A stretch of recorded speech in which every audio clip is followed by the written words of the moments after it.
अधिग्रहण नहीं करना चाहिए, खास करके वृंदावन के बांके बिहारी मंदिर का तो बिल्कुल नहीं करना चाहिए, क्योंकि अधिग्रहण के मैं विरोध में हूं। जिस समय सन 15 में संसद में योगी जी जाते थे सांसद के रूप में, उस समय यहाँ पर अखिलेश सरकार थी और वो देवी विंध्याचल वाली देवी का और यहाँ बांके बिहारी का अधिग्रहण करना चाहती थी। उस समय संसद में खड़े होकर के योगी जी ने बोला था कि देखिए, हिंदुओं की जो धार्मिक स्वतंत्रता है उसको छीना जा रहा है, हिंदुओं के मंदिरों पर अधिग्रहण किया जाता है, ये हिंदुओं को संविधान में जो धार्मिक स्वतंत्रता मिली है उसका उल्लंघन करता है। आज यदि योगी जी के द्वारा अधिग्रहण करने की बात की जा रही हो, मुझे नहीं पता है अधिकारियों ने उनको क्या बताया है, अधिकारियों के द्वारा उनके पास क्या संदेश भेजा है। जहां तक योगी जी की बात है, वो संत हैं और गोरक्ष पीठ के पीठाधीश्वर हैं, वो जितना धर्म को जानते हैं शायद उनको बताने की आवश्यकता नहीं है, और वो शायद उनके द्वारा ऐसा कोई कार्य नहीं किया जाएगा। अधिकारियों के द्वारा यदि उनको कोई मिसगाइड किया गया हो तो ये तो मैं नहीं बता सकता हूं। मैं केवल निवेदन करना चाहता हूं आपके चैनल के माध्यम से माननीय मुख्यमंत्री योगी जी को कि आप वृंदावन के इस बांके बिहारी मंदिर में निगरानी कमेटी बना दीजिए। जो चढ़ावा आता है वो धर्मार्थ के कार्यों में लगे, जन सेवा के कार्यों में लगे। कोई भी गोस्वामी परिवार या कोई भी व्यक्ति अपने व्यक्तिगत खर्चों में या ऐशो आराम में उसको न खर्च कर सके, ऐसी कोई निगरानी कमेटी बनाइए।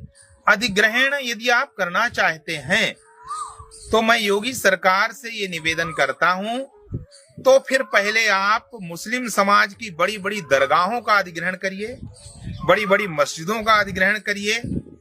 महाराष्ट्र में जो शिरडी ट्रस्ट है साईं बाबा की, उसका पहले अधिग्रहण करिए, बाद में हिंदू के मंदिरों का अधिग्रहण करिए।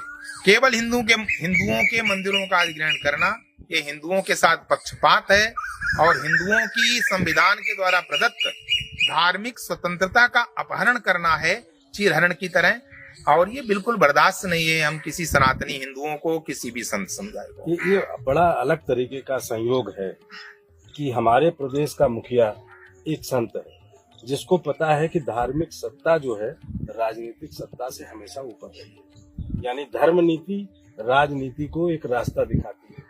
तो लगता नहीं है कि धर्म और राज का थोड़ा सा बैलेंस करेंगे। नहीं, बिल्कुल। हमारे प्राचीन भारत में धर्म की गद्दी हमेशा राजगद्दी से ऊपर हुआ करती थी, और राजा लोग जो है हमेशा जो धर्म गुरु होते थे, उनके जो कुल गुरु होते थे, जो राष्ट्र गुरु होते थे, उनसे परामर्श किया करते थे राजा लोग। और वास्तविकता भी यही है कि रजोगुण है राजगद्दी के पास और धर्म गद्दी के पास सतोगुण है। रजोगुण से सदैव सतोगुण बड़ा होता है। इस सिद्धांत के अनुसार धर्म गद्दी बड़ी होती है। यहाँ पर योगी जी से मैं ये निवेदन करना चाहता हूं कि यदि आज आपने बांके बिहारी मंदिर का अधिग्रहण किया और अन्य भी भारत के बड़े मंदिरों का अधिग्रहण किया, मुझे इतना विश्वास है आपके ऊपर योगी जी कि आपके रहते मंदिर का दुरुपयोग नहीं किया जाएगा, मंदिर के चढ़ावे का धन का दुरुपयोग नहीं किया जाएगा। लेकिन कभी भविष्य में कोई विधर्मी सरकार अगर आ गई तो जैसे सोमनाथ मंदिर को विदेशी आक्रांताओं ने लूटा था, वैसे ही यदि कोई कभी भी धर्मी सरकार आ गई तो ऐसे ही हिंदुओं के सारे मंदिरों में लूट मच जाएगी और सरकार के ही द्वारा हिंदुओं के मंदिर लूटे जाएंगे और हिंदू असहाय खड़ा देखता रह जाएगा, कुछ नहीं कर पाएगा। इसलिए अधिग्रहण की नीति या तो पूर्णतः समाप्त कर दी जाए, अन्यथा बड़े बड़े जैसे अजमेर में दरगाह है, बड़े बड़े दरगाहों को, बड़ी बड़ी मस्जिदों को, शिरडी ट्रस्ट को, ऐसे सबका अधिग्रहण करो। उसके बाद हिंदुओं का भी अधिग्रहण करो तो कोई बात नहीं है। मतलब चढ़ावे पर चढ़ाई की जो पूरी योजना है जी, ये बिल्कुल गलत तो चढ़ावे पर ही है। बिल्कुल ये बिल्कुल गलत है। जो भी चढ़ावा है वो धर्मार्थ के काम में, परमार्थ के काम में, जन सेवा के काम में लगाना चाहिए, क्योंकि वो श्रद्धालुओं का पैसा होता है। कोई उसको व्यक्तिगत ऐशो आराम के लिए अगर खर्च करता है, चाहे कोई भी हो, चाहे वहां का सेवायत भी हो, व्यक्तिगत अपनी सुख सुविधाओं के ऊपर उसको खर्च नहीं करना चाहिए।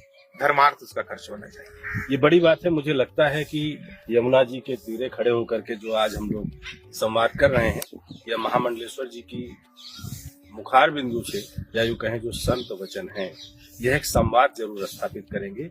ऐसा योग बनाएंगे जो प्रेम, रस और राग तीनों को मिलाकर हमारी सियासी जमात को यह सिखाने और बताने का जरूर काम करेगा कि ब्रज रज की अपनी गरिमा को, इसके ओजस को बिल्कुल वैसे ही बना के रखा जाए जैसा इसकी जरूरत है। श्री राम, जय श्री कृष्ण।